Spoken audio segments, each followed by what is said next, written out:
Good morning po! Welcome po sa ating kusina. Magluluto po ako ngayon ng gatang puso ng saging. Ito po yung mga kailangan natin. Meron po ako ditong bawang, sibuyas, luya, karne ng baboy, una at pangalawang gata, pork cubes, syempre ang puso ng saging at pampalasa. Una po muna, magigisa tayo ng bawang. Yan, isusunod na po natin dyan ang sibuyas. Isusunod na rin po natin dyan ang luya.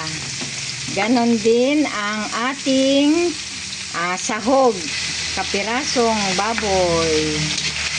Yan, igigisa-gisa lang po natin yan. Takpan lang po muna natin para maluto ang ating baboy. Pagluto na po ang ating baboy, lagyan na natin yan ng alamang. Luto na po kasi itong alamang ko Kaya hinuli ko po siya. Yan. Ihalo lang po natin yan. Pagkatapos, ibubuhos na po natin ang pangalawang gata.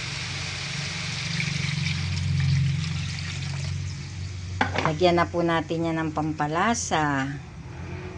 Papakuluin lang po natin yan.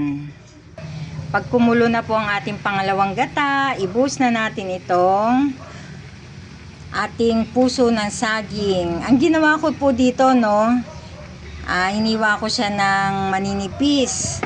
Tapos, nilagyan ko po siya ng asin at pinigaan ko po siya para mawala yung katas niya. Yan. Ganyan po ang paggawa ng pagluto ng gatang puso ng saging. Yan, papakuluan lang po ulit natin yan. Yan. Kapag luto na po ang ating puso ng saging, pwede na po natin ilagay ang kanyang kakanggata. Yan. Ito ang magpapa-creamy sa ating ulam. Yan. Bali, 2 nyog po yan na pinakaid ko at pinapiga. Yan. Luto na po yan pag ganyan. Papakuluin lang po natin sandali. Yan. Napakasarap po na ulam to. Lalo na siguro kung may alimasag or talangka na ilalagay. Ilalahok. Yan. Napaka-creamy.